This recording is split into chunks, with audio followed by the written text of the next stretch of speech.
with you here. And it's time for me to say something I've never said before regarding Malik Monk. Okay. And again, I got to be careful here, but this was in the midst of the sign and trade rumors that did not end up happening. It made me think, okay, when people start sitting there and accusing me and others of this is spin, this is, the organization told these guys or told these media members to say this and that. This is why I said, okay, let me just make something very clear. All right. It was about 4 months ago, and I was told something and I was shown something in regards to Malik Monk's free agency. Okay. Which this is the best way I can tell you is that this is not a matter of word of mouth. Okay. This is not a matter of, so it's not telephone. Remember telephone when we were kids, and then the story gets all messed up. The sentence gets all messed up. This is not telephone. This is straight to straight. All right.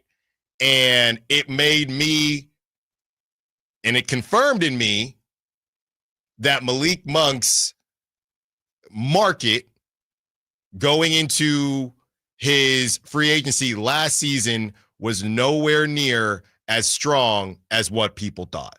Because everybody thinks now, why all of a sudden are you saying Malik Monk's market is dry? And he was the guy, right? This is what we were told. Wow, we were able to hold on to Malik Monk. How were we able to do that? He chose Sacramento. And I think he did choose Sacramento. And I think he did have a couple other options. But this idea that he left $6-7 million a year on the table to go wherever, whether it was, the Magic or the Pistons, whatever it was not like that. It was not like that. So now, a year later, after a very confusing season for Malik Monk, and we saw the reports, yes, that the Raptors are interested, and people saying, Alan, how was Malik Monk a part of Kuminga conversations? And now all of a sudden, we're talking about Dennis Schroeder and a sign and trade. Well, let me tell you, sidebar, Jonathan Kuminga's market isn't great either.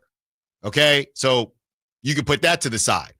But I was shown something, I was told something that made it very clear to me that Malik Monk's market was not what we all thought it was. So that's not to say he didn't want to come to Sacramento. He doesn't like being the pizza guy.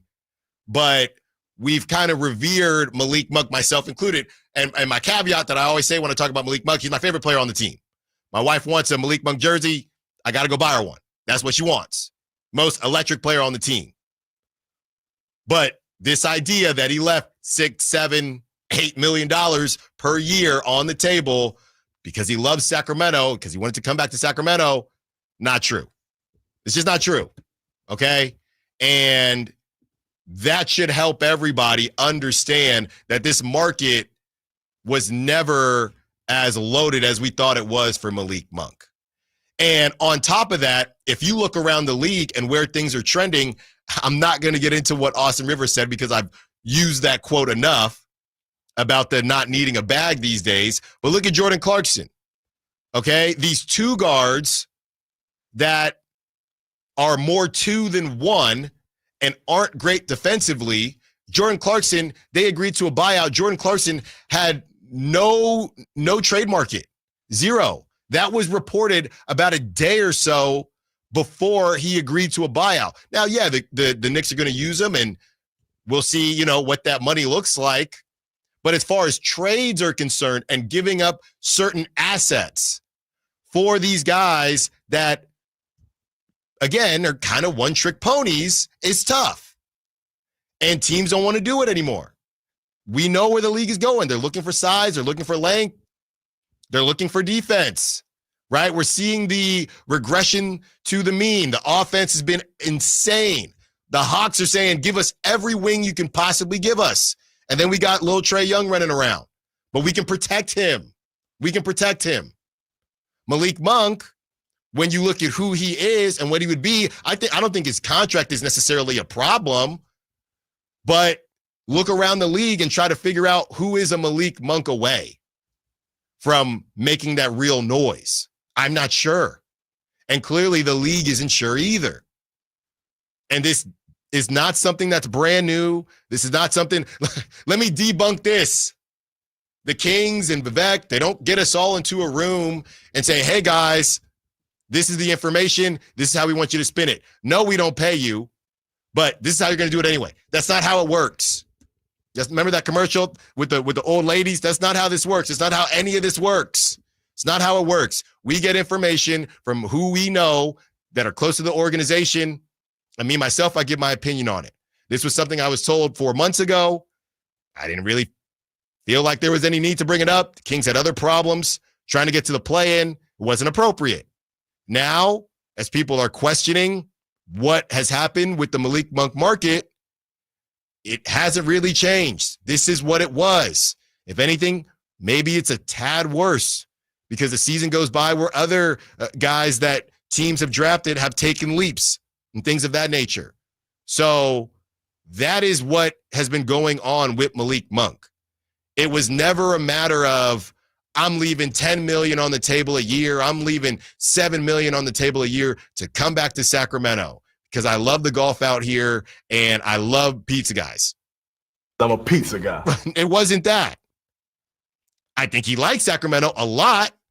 And you know me, the king of two things can be true. But this is something that was maybe not as well known, especially when Malik signed, and started to reveal itself specifically when the De'Aaron Fox stuff went down. And nobody really knew what was going to happen. Now Malik Monk is a point guard. A lot of this stuff started getting talked about. Malik, how could De'Aaron leave his best friend? I told y'all to watch that. Look, I say it all the time. That the best friend thing gets thrown around too loosely. Gets thrown around way too loosely. It always had. But when that happened, there were a lot of question marks that came out. Man, Malik left how many millions on the table and De'Aaron wants out? Let's think about it now. People are about their paper. So am I. So are you. So with that being said, and then for them to not have conversations after the fact, is it that De'Aaron did him that dirty? Or is it that it was never really like that the way a lot of us thought it was like that? And I argued with people time and time again on it. But it is not a situation where Malik Monk left $6 million on the table a year and now De'Aaron left him. That was not it. That was not ever it. Was not ever it. Just had to let people know that.